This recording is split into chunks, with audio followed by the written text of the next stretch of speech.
ವೇದಿಕೆಯ ಮೇಲೆ ಈ ವೇದಿಕೆಯನ್ನು ಪುನೀತಗೊಳಿಸಿದಂಥ ಕಾಜೂರ್ ತಂಗಲ್ರವರ ನಿರ್ಗಮನ ನಂತರ ಸಭಾ ಕಾರ್ಯಕ್ರಮ ಮುಂದುವರೆದಿದೆ. ಇವತ್ತು ನನ್ನ ಈ ಖಿಲ್ರ್ ಮೌಲೂದ್ ನನ್ನ ಪ್ರಥಮ ಸಭೆಯಾಗಿದೆ. ಇಲ್ಲಿವರೆಗೆ ನನಗೆ ಗೊತ್ತಿರಲಿಲ್ಲ ಇಲ್ಲೊಂದು ಈ ರೀತಿ ಒಂದು ಕಾರ್ಯಕ್ರಮಗಳು ನಡೀತಾ ಇದೆ ಅಂತಲೇ. ನನ್ನ ಆತ್ಮೀಯ ಸ್ನೇಹಿತರಾದಂಥ ಅಕ್ರಮ್ ಗುಡ್ವಿಲ್ ಅವರು ಹೇಳಿದಾಗ ನಾನು ಭಾಳ ಸಂತೋಷದಿಂದ ಒಪ್ಪಿಕೊಂಡೆ. ನನಗೆ ಹೇಳಿದರು ಸೌಹಾರ್ದದ ಬಗ್ಗೆ ಮಾತಾಡಬೇಕು ಅಂತೇಳಿ. ಗಫೂರ್ ಸಾಹೇಬರು ಭಾಳ ಮಾತಾಡಿದರು ಸೌಹಾರ್ದದ ಬಗ್ಗೆ. ಒಂದೆರಡು ಮಾತನ್ನು ಹೇಳಲಿಕ್ಕೆ ಇಚ್ಛೆ ಪಡ್ತಾ ಇದ್ದೇನೆ. ಸಹೋದರರೇ, ಈಗಾಗಲೇ 2 ದಿವಸದ ಹಿಂದೆ ಯಜಮಾಡಿ ಕೋಡಿ ಅರಬಿ ಒಲಿಯಿಲ್ಲಾರವರ ಉರೂಸ್ ಕಾರ್ಯಕ್ರಮವನ್ನು ನನ್ನದೇ ಊರು, ನಾನು ಹುಟ್ಟಿ ಬೆಳೆದು ಬಂದಂಥ ನನ್ನ ನಾಡು ಮಗವೀರ ಏಲೂರು ಮಗವೀರ ಸಭಾದ ಒಂದು ಜಾಗದಲ್ಲಿ, ಯಾವುದೇ ಮುಸ್ಲಿಂ ಮನೆಗಳು ಇಲ್ಲದಂಥ ಒಂದು ಪ್ರದೇಶದಲ್ಲಿ ಔಲಿಯಾಗಲು ನೆಲೆಸಿದಂಥ ನಾಡು ಯಜಮಾಡಿ ಕೋಡಿಯ ಉರೂಸ್ ಕಾರ್ಯಕ್ರಮ ಮುಗಿಸಿ ಬಂದೆ. ತಮಗೆಲ್ಲರಿಗೂ ಗೊತ್ತಿರಬಹುದು, ಅಲ್ಲಿ ಆ ದರ್ಗಾದ ಎಲ್ಲ ಚಾಕರಿಯನ್ನು ಮಾಡೋದು ನನ್ನ ಈ ದೇಶದ ಹಿಂದೂ ಸಹೋದರ ಸಹೋದರಿಯರಾಗಿದ್ದಾರೆ. ಆ ದರ್ಗಾವನ್ನು ನೋಡಿಕೊಳ್ಳುವಂಥದ್ದು 3 ದಿವಸ ಉರೂಸ್ ಕಾರ್ಯಕ್ರಮದಲ್ಲಿ ನಮ್ಮ ಜೊತೆಯಾಗಿ ನಮ್ಮ ಸಹೋದರ ಸಹೋದರಿಯಂತೆ ನಮ್ಮ ಜೊತೆ ಒಂದಾಗಿ ಆ ಉರೂಸನ್ನು ನಡೆಸಿಕೊಡುವಂಥ ಆ ಸುಂದರ ನಾಡು ಯಜಮಾಡಿಕೊಡಿ. ಇದೀ ಈ ಭವ್ಯ ಭಾರತದ ಸಂಸ್ಕೃತಿ, ಈ ದೇಶದ ಸಂಸ್ಕೃತಿ, ಈ ಭಾರತದ ಸಂಸ್ಕೃತಿಯಾಗಿದೆ. ಈ ದೇಶದಲ್ಲಿ ಹಿಂದೂಗಳಿದ್ದೇವೆ, ಕ್ರೈಸ್ತರಿದ್ದೇವೆ, ಸಿಖ್ ಇದ್ದೇವೆ, ಇಸಾ ಇದ್ದೇವೆ, ಬುದ್ಧರಿದ್ದೇವೆ, ಜೈನರಿದ್ದೇವೆ, ಎಲ್ಲರೂ. ಆದರೆ ನಾವೆಲ್ಲರೂ ಒಂದೇ ತಾಯಿಯ ಮಕ್ಕಳಂತೆ ಇವತ್ತು ಬಾಳಿ ಬರುತ್ತಾ ಇದ್ದೇವೆ. ನಿಮಗೆಲ್ಲರಿಗೂ ಗೊತ್ತಿರಬಹುದು, ಈ ದೇಶದ ಬಗ್ಗೆ ತಿಳಿದವರು ಇರಬಹುದು. ಈ ಭಾರತ ದೇಶಕ್ಕೆ 1400 ವರ್ಷಗಳ ಹಿಂದೆ ಮಾಲಿಕುದ್ ದಿನಾರ್ ರಲಿಯಲ್ಲಾಹು ಪ್ರವಾದಿ ಮೊಹಮ್ಮದ್ ಮುಸ್ತಫಾ ಸಲ್ಲಲ್ಲಾಹು ಅಲೈಹಿ ವಸಲ್ಲಮರ ಅನುಯಾಯಿಗಳಾದಂಥ ಮಾಲಿಕುದ್ ದಿನಾರ್ ಸಂಗಡಿಗರು ಅರೇಬಿಯಾದಿಂದ ಬಂದದ್ದು, ಪ್ರಪ್ರಥಮವಾಗಿ ಬಂದಿರುವಂಥದ್ದು ಈ ಒಂದು ಬಾರ್ಕೂರಿನ ಬಂದರಿಗಾಗಿತ್ತು. ಬ್ರಹ್ಮಾವರದ ಸಮೀಪವಿರುವಂಥ ಬಾರ್ಕೂರು ಬಂದರು ಮಹಾ ಹೆಬ್ಬಾಗಿಲಾಗಿತ್ತು. ಅದು ಇವತ್ತು ಎಷ್ಟು ಜನರಿಗೆ ನಮಗೆ ತಿಳಿದಿದೆ. ಆ ಹೆಬ್ಬಾಗಿಲಲ್ಲಿ ಬಂದಂತಹ ಬಂದರಿಗೆ ಬಂದಂತಹ ಪ್ರವಾದಿ ಅನುಯಾಯಿಗಳು ಮಾಲಿಕು ದಿನಾರ್ ಸಂಗಡಿಗರು ಅಲ್ಲಿಗೆ ಬರ್ತಾರೆ. ಆದರೆ ಮುಸ್ಲಿಮರೇ ಇಲ್ಲದಂತಹ ಈ ದೇಶದಲ್ಲಿ ಮುಸ್ಲಿಮರನ್ನು ಸ್ವೀಕರಿಸಿದ್ದು ಈ ದೇಶದ ಬಹುಸಂಖ್ಯಾತ ಹಿಂದೂಗಳಾಗಿದ್ದರು. ಅಲ್ಲಿ ನಮ್ಮ ಆ ಪ್ರವಾದಿ ಅನುಯಾಯಿಗಳಂತಹ ಮಾಲಿಕು ದಿನಾರ್ ರಲಿಯಲ್ಲಾಹು ಅನ್ನು ಮತ್ತು ಅವರ ಸಂಗಡಿಗರನ್ನು ಸ್ವೀಕರಿಸಿದ್ದು ಈ ದೇಶದ ಬಹುಸಂಖ್ಯಾತ ಹಿಂದೂಗಳಾಗಿದ್ದರು. ಅವರಿಗೆ ಅಲ್ಲಿ ಪ್ರಪ್ರಥಮವಾಗಿ ನಾವಿವತ್ತು ಕರ್ನಾಟಕದಲ್ಲಿ ಕಾಣುವಂಥ ಮಸೀದಿ ಆಗಿದೆ, ಅದು ಬಾರ್ಕೂರ್ ಮಾಲಿಕು ದಿನಾರ್ ಮಸೀದಿಯಾಗಿದೆ. ಇದು ಪ್ರಥಮ ಮಸೀದಿಯಾಗಿತ್ತು ನಮ್ಮದು ಈ ದೇಶದಲ್ಲಿ. ಆ ನಂತರ ಬಂದಂತಹ ಮಾಲಿಕು ದಿನಾರ್ ಸಂಗಡಿಗರು ಅಲ್ಲಿಂದ ಅರಬ್ಬಿ ಸಮುದ್ರದ ಭಾಗವಾಗಿ ಕರಾವಳಿ ಕರ್ನಾಟಕದ ಕಳೆದು ಕೇರಳಕ್ಕೆ ತಲುಪಿದಾಗ ಕೊಡಂಗೂರಿನಲ್ಲಿ ಅವರನ್ನು ಸ್ವೀಕರಿಸಿದ್ದು ಇದೇ ಹಿಂದೂ ಸಹೋದರರಾಗಿದ್ದರು. ಸಹೋದರರೇ, ಇದನ್ನು ನಾವು ನೆನಪಿಡ್ಕೋಬೇಕು. ಮಾಲಿಕು ದಿನಾರ್ ರಲಿಯಲ್ಲಾಹು ಅನ್ನು ಸಂಗಡಿಗರನ್ನು ಆ ಕೇರಳ ಪ್ರದೇಶದಲ್ಲಿ ಸ್ವೀಕರಿಸಿದ್ದು ಒಬ್ಬ ಪೂಜಾರಿಯಾಗಿದೆ. ಇಲ್ಲಿ ನಾವು ಯಾರು ಪೂಜಾರಿ ಅಂತ ಕರಿತೇವೆ, ಅಲ್ಲಿ ನಾಯರ್ ಅಂತ ಕರಿತಿದ್ದೇವೆ. ಆ ವ್ಯಕ್ತಿ ಆ ಸಮುದ್ರದ ಬದಿಯಲ್ಲಿ ಇಲ್ಲಿನ ತೆಂಗಿನ ಮರವನ್ನು ನೋಡಿದಾಗ ನೆನಪಾಗ್ತಾ ಇದೆ. ಆ ತೆಂಗಿನ ಮರದಲ್ಲಿ ತೆಂಗಿನಕಾಯಿಯನ್ನು ಕೊಯ್ಯುತ್ತಿರುವಾಗ ಆಯಾಸದಿಂದ ಬಳದಿದಂತಹ ಆ ಮಾಲಿಕು ದಿನಾರ್ ಸಂಗಡಿಗರು ಹೋಗಿ ಅವರ ಹತ್ರ ಕೇಳ್ತಾರೆ, ಆ ಬಿಲ್ಲವ ಸಮುದಾಯದ ವ್ಯಕ್ತಿಯಲ್ಲಿ ಕೇಳ್ತಾರೆ, ನಮಗೆ ಕುಡಿಲಿಕ್ಕೆ ನೀನೇನಾದರೂ ಎಳೆನೀರು ಕೊಡ್ತೀಯಾ ಅಂತೇಳಿ.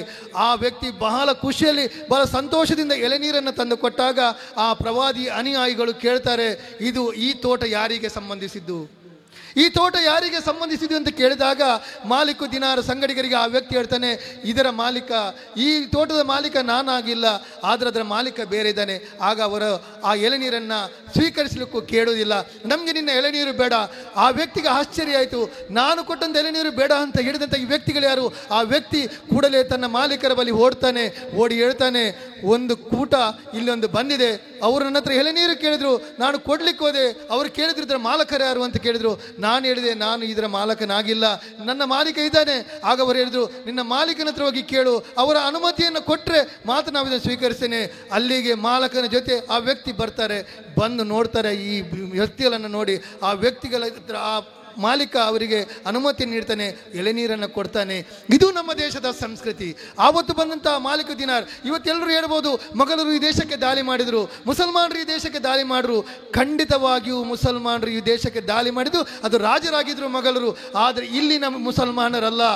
ಇಲ್ಲಿನ ಮುಸಲ್ಮಾನರು ಯಾರು ಅಂತ ಹೇಳಿದ್ರೆ 1400 ವರ್ಷಗಳ ಹಿಂದೆ ಪ್ರವಾದಿ ಮೊಹಮ್ಮದ್ ಮುಸ್ತಫಾ ಸಲ್ಲಲ್ಲಾಹು ಅಲೈಹಿ ವಸಲ್ಲಮರ ಅನುಯಾಯಿಗಳಾದಂಥ ಮಾಲಿಕು ದಿನಾರ್ ರಲಿಯಲ್ಲಾಹು ಅನ್ಹು ಸಂಗಡಿಗರಿಂದ ಬಂದಂತಹ ಮುಸಲ್ಮಾನರಾಗಿದ್ದಾರೆ. ಈ ದೇಶದ ಭಾರತೀಯರು, ನಾವಿಲ್ಲಿನ ದ್ರಾವಿಡರು, ಮೂಲ ದ್ರಾವಿಡರು, ನಾವು ಇಲ್ಲಿ ಆ ಮುಸಲ್ಮಾನರು, ಆ ಮಾಲಿಕ್ ದಿನಾರ್ ಸಂಗಡಿಗರಿಂದ ಪ್ರೇರಿತರಾದಂಥ ಈ ದೇಶದ ಬಹುಸಂಖ್ಯಾತ ಹಿಂದೂಗಳು ಇಸ್ಲಾಂ ಮತವನ್ನು ಸ್ವೀಕರಿಸಿದರು. ಇಲ್ಲಿನ ಹಿಂದೂ ಸಹೋದರರು ಆ ಬಂದಂಥ ಮಾಲಿಕ್ ದಿನಾರ್ ಸಂಗಡಿಗರನ್ನು ಮದುವೆ ಆದರು. ಇಲ್ಲಿ ಇಸ್ಲಾಂ ಪ್ರಚಾರ ಆಯಿತು. ಮೊಘಲರಿಂದ ಪ್ರಚಾರ ಆಗಲಿಲ್ಲ ಇಸ್ಲಾಂ. ಇದು ತಪ್ಪು ಕಲ್ಪನೆ. ಇದು ನಾನು ನನ್ನ ಸಹೋದರಲ್ಲಿ ಕೂತಿದ್ದಾರೆ ಅವರ ಹತ್ರ ಹೇಳ್ತೇನೆ, ಯಾವತ್ತು ನಾನು ಕೇಳ್ತೇನೆ, ಎಲ್ಲಿ ವಿಡಿಯೋ ನೋಡಿದ್ರು ಅಷ್ಟೇ ಮುಸಲ್ಮಾನರು ದಾಳಿ ಮಾಡಿದ್ರು. ಮೊಘಲರು ಯಾರು? ಮೊಘಲರನ್ನು ಈ ದೇಶಕ್ಕೆ ಕರೆದಂಥವರು ಯಾರು? ಮೊಘಲರನ್ನು ಈ ದೇಶಕ್ಕೆ ಕರೆತಂದವರು ಮಹಾರಾಣಾ ಪ್ರತಾಪ.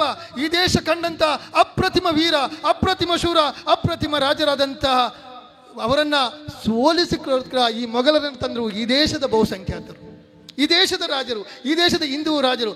ಅಕ್ಬರ ದಾಳಿ ಮಾಡಿದಾಗ ಅಲ್ಲಿ ಮಹಾರಾಣಾ ಪ್ರತಾಪರ ಜೊತೆಗೆ ಇದ್ದಂಥವರು ಈ ದೇಶದ ಮುಸಲ್ಮಾನ್ ರಾಜರಾಗಿದ್ದರು, ಅಪಗಾನ್ಯ ರಾಜರಾಗಿದ್ದರು.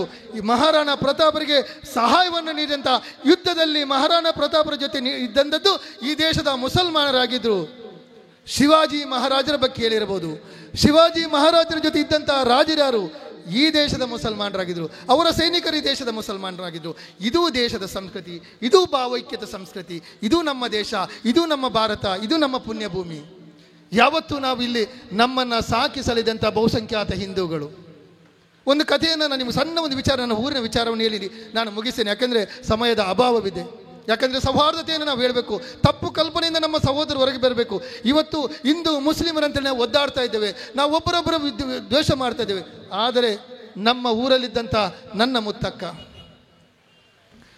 ನನ್ನ ಮುತ್ತಜ್ಜಿ, ನನ್ನ ಮುತ್ತಕ್ಕ ಒಬ್ಬ ಹಿಂದೂ ಸಹೋದರಿಯಾಗಿದ್ದರು. ನಾನು ಸಣ್ಣವರಿರುವಾಗ ಊಟಕ್ಕೆ ಗತಿ ಇರಲಿಲ್ಲ ನಮಗೆ. ನಾವು ಊಟ ಮಾಡಲಿಕ್ಕೆ ತತ್ತರ ಮಾಡ್ತಂಥ ಸಮಯದಲ್ಲಿ ಅವರೂ ಬಡವರಾಗಿದ್ದರು, ಬಹುಸಂಖ್ಯಾತ ಹಿಂದೂ ಸಹೋದರರು ಸಹ ಬಡವರಾಗಿದ್ದರು, ನಾವು ಬಡವರಾಗಿದ್ದರೆ. ಆದರೆ ಮುತ್ತಕ್ಕ ಊಟಕ್ಕೆ ಕೂತ್ಕೋಬೇಕಾದ್ರೆ ಒಂದು ಬಟ್ಟಲಲ್ಲಿ ಒಂದು ಗಂಜಿ ಮತ್ತು ಗಂಜಿ ನೀರನ್ನು ಇಟ್ಟು ಕೂತ್ಕೊಳ್ತಿದ್ರು. ಆಗ ಅವರ ಹತ್ತಿರ ಬಂದಂಥವರು, ದಯವಿಟ್ಟು ಚೀಟು ಗೊತ್ತಾಗಿದೆ ಒಂದು ವಿಚಾರ, ಯಾಕಂದರೆ ಈ ನಾನು ಸೌಹಾರ್ದತೆ ಬಗ್ಗೆ ಮಾತಾಡಲೇಬೇಕು. ಆ ಮುತ್ತಜ್ಜಿಯನ್ನು ನಾನು ಯಾವತ್ತೂ ನೆನಪಿಸ್ಕೊಳ್ತೇನೆ. ಅವರು ಊಟಕ್ಕೆ ಕೂತಾಗ ಅವರ ಸುತ್ತ ನಾವೆಲ್ಲ ಇದ್ದೆವು. ಆಗ ಮುತ್ತಕ್ಕ ಯಾವತ್ತೂ ನೋಡಿಲ್ಲ ಅವನು ಮುಸಲ್ಮಾನನ ಮಗ, ಅವ ಹಿಂದೂ ಮಗ, ಅವ ಕ್ರೈಸ್ತನ ಮಗ. ಅವರು ಕೈ ತುತ್ತನ್ನು ಎಲ್ಲರಿಗೂ ಕೊಡ್ತಿದ್ರು. ಈ ಭಾವೈಕ್ಯತೆ, ಇದು ನಮ್ಮ ದೇಶ, ಇದು ನಮ್ಮ ಸಂಸ್ಕೃತಿ. ಹಾಗಾಗಿ ಇವತ್ತು ಹೇಳ್ತಾ ಇದ್ದೇನೆ, ನಾವೆಲ್ಲರೂ ಇವತ್ತು ಇಲ್ಲಿ ಬಂದಾಗ ನನಗೆ ಬಹಳ ಆಶ್ಚರ್ಯವಾಯಿತು. ಯಾಕಂದರೆ ಯಜಮಾಡಿ ಕೋಡಿಯ ಪರಿಸ್ಥಿತಿಯನ್ನು ನಾವು ಇಲ್ಲಿ ಕಾಣ್ತೇವೆ. ಇಲ್ಲೆಲ್ಲ ಬಹುಸಂಖ್ಯಾತ ಹಿಂದೂ ಸಹೋದರರ ಮನೆ ಸುತ್ತು ಭಾಗದಲ್ಲಿ. ಆದರೂ ಎಲ್ಲರೂ ಸೌಹಾರ್ದತೆಯಿಂದ ಈ ಒಂದು ಖಲೀಲ್ ನಬಿ ಅಲೈಹಿಸ್ಸಲಾಂ ಮೌಲೂದನ್ನು ಮಾಡುವಂಥ ಈ ಸಂದರ್ಭದಲ್ಲಿ ಸಹಕಾರ ನೀಡ್ತಿದ್ದಾರೆ. ಈ ಸ್ಟೇಜಲ್ಲಿ ನಮ್ಮ ಪುರಸಭೆಯ ಸದಸ್ಯರಿದ್ದಾರೆ, ಎಲ್ಲ ಜಾತಿ ಧರ್ಮದ ಜನರು ಇಲ್ಲಿ ಒಂದಾಗಿದ್ದಾರೆ. ನಂದು ಒಂದು ಕಳಕಳಿ ವಿನಂತಿ, ನಾವೆಲ್ಲರೂ ಒಂದಾಗೋಣ. ರಾಜಕೀಯ ಪ್ರೇರಿತವಾಗಿ ನಡೆಯುವಂಥ ಈ ಒಂದು ಸುಳ್ಳು ಪ್ರಪಗಾಂಡವನ್ನು, ಸುಳ್ಳು ಪ್ರಚಾರವನ್ನೆಲ್ಲ ನಾವು ಬದಿಗೊಟ್ಟು ನಾವು ಆವತ್ತು ಮಾಲಿಕ್ ದಿನಾರ್ ರಲಿಯಲ್ಲಾಹು ಅನ್ಹು ಬಂದು ಈ ದೇಶದಲ್ಲಿ, ಈ ಭಾರತ ದೇಶದಲ್ಲಿ ಇಸ್ಲಾಮನ್ನು ಪ್ರಚಾರ ಮಾಡಿದ್ದು ಅವರು ಯಾವತ್ತೂ ಕಡಗದಿಂದಲ್ಲ, ಪ್ರೇಮದಿಂದ, ಪ್ರೀತಿಯಿಂದ, ಸಹನೆಯಿಂದ, ಸಹಬಾಳ್ವೆಯಿಂದ, ಸಹೋದರತೆಯಿಂದ ಈ ಇಸ್ಲಾಂ ಧರ್ಮವನ್ನು ಪ್ರಚಾರ ಮಾಡಿದಂಥ ಮಾಲಿಕ್ ದಿನಾರ್ ರಲಿಯಲ್ಲಾಹು ಅನ್ಹು ಧರ್ಮವಾಗಿದೆ ಈ ಇಸ್ಲಾಂ ಧರ್ಮ. ಮೊಘಲರ ಧರ್ಮ ಇಸ್ಲಾಂ ಧರ್ಮ ಅಲ್ಲ, ತಪ್ಪು ತಿಳ್ಕೋಬೇಡಿ. ಇದು ಪ್ರವಾದಿ ಮೊಹಮ್ಮದ್ ಮುಸ್ತಫಾ ಸಲ್ಲಲ್ಲಾಹು ಅಲೈಹಿ ವಸಲ್ಲಂ ನಮಗೆ ಕಳಿಸಿದ್ದು. ನನ್ನ ಮನೆಯ ಬದಿಯಲ್ಲಿ ಒಬ್ಬ ಕ್ರೈಸ್ತನೋ, ಜೂದನೋ, ಹಿಂದುವೋ, ಇನ್ನು ಯಾವುದೇ ಧರ್ಮದವನು ಹಸಿದು ಮಲಗಿದರೆ, ಅವನು ಹಸಿದು ಮಲಗಿದಾಗ ನೀನು ಹೊಟ್ಟೆ ತುಂಬ ಉಂಡು ಮಲಗಿದರೆ ನೀನು ನನ್ನವನಲ್ಲ ಎಂದು ಹೇಳಿದಂಥ ಧರ್ಮ ಇಸ್ಲಾಂ ಧರ್ಮ. ಹಾಗಾಗಿ ಇಸ್ಲಾಂ ಧರ್ಮ ಪ್ರವಾದಿ ಮೊಹಮ್ಮದ್ ಮುಸ್ತಫಾ ಸಲ್ಲಲ್ಲಾಹು ಅಲೈಹಿ ವಸಲ್ಲಂ ಧರ್ಮವಾಗಿದೆ, ಯಾವುದೇ ರಾಜರಿಂದ ಬಂದಂಥ ಧರ್ಮವಾಗಿಲ್ಲ ಅಂತ ಹೇಳುತ್ತಾ ಈ ಒಂದು ಪುಣ್ಯ ಕಾರ್ಯಕ್ರಮಕ್ಕೆ ಬಂದು ಎರಡು ಮಾತನಾಡಲಿಕ್ಕೆ ಅವಕಾಶ ಕೊಟ್ಟಂಥ ಈ ಸಂಘಟನೆಯ ಪ್ರತಿಯೊಬ್ಬರಿಗೂ ನಾನು ಆಭಾರಿಯಾಗಿದ್ದೇನೆ. ಖಂಡಿತವಾಗಿ ಇನ್ನು ಮುಂದೆಯೂ ನೀವು ಕರೆದಾಗ ನಿಮ್ಮ ಜೊತೆ ಬಂದು ಎಲ್ಲ ರೀತಿಯ ಸಹಕಾರವನ್ನು ನೀಡಲಿಕ್ಕೆ ನಾನು ಸಿದ್ಧನಿದ್ದೇನೆ. ಇಂಥ ಒಂದು ಸೌಹಾರ್ದಯುತದ ಕಾರ್ಯಕ್ರಮಗಳು ನಡೀತಾ ಇರಲಿ, ಈ ದೇಶ ಸುಭಿಕ್ಷವಾಗಲಿ, ನಾವೆಲ್ಲರೂ ಒಂದೇ ತಾಯಿಯ ಮಕ್ಕಳಂತೆ ಬಾಳಿ ಬದುಕೋಣ ಅಂತ ಹೇಳುತ್ತಾ ಅವಕಾಶಕ್ಕಾಗಿ ವಂದಿಸುತ್ತಾ ನನ್ನ ಮಾತನ್ನು ಮುಗಿಸ್ತೇನೆ. ವಾಹಕರ ದವಾನ ಅಲ್ಹಮ್ದುಲಿಲ್ಲಾಹಿ ರಬ್ಬಿಲ್ ಆಲಮೀನ್. ಅಸ್ಸಲಾಮು ಅಲೈಕುಂ ವರಹಮತುಲ್ಲಾಹಿ ವಬರಕಾತು. ಕಟ್ಟುವೆವು ನಾವು ಚೆಲ್ಲಿ ಹೋದ ಹೂವು, ಕಟ್ಟುವೆವು ನಾವು ಅಂದ ಚಂದದ ರಸಮಯ ನಾಡು, ಶಾಂತಿ ಹಾಡುಗಳು ಮೊಳಗುವ ನೂರಾರು ಬೀಡು, ಬೆಳಗಬೇಕಿದೆ ಮಾನವ ಸಮಾನತೆಯ ಸಾವಿರಾರು ಮಂದಿರ, ರಾಮನು ರಹೀಮನು ಒಂದಾಗಿ ಬಾಡಿದರೆ ಶಾಂತಿ ಸಮೃದ್ಧಿಯ ಸುಂದರ ಪರಿಸರ ಎನ್ನುವ ಮಾತಿನಂತೆ ಬಹಳಷ್ಟು ಅರ್ಥಪೂರ್ಣವಾದಂತಹ ವಿಚಾರಗಳನ್ನು ಎಳೆಯಾಗಿ ಬಿಡಿಸಿಕೊಟ್ಟಂತಹ ಅಮ್ಜದ್ ಯಜಮಾಡಿ ನ್ಯಾಯವಾದಿಗಳು ತಮಗೆ ತುಂಬು ಹೃದಯದ ಕೃತಜ್ಞತೆಗಳನ್ನು ಸಲ್ಲಿಸ್ತಾ ಇದ್ದೇವೆ.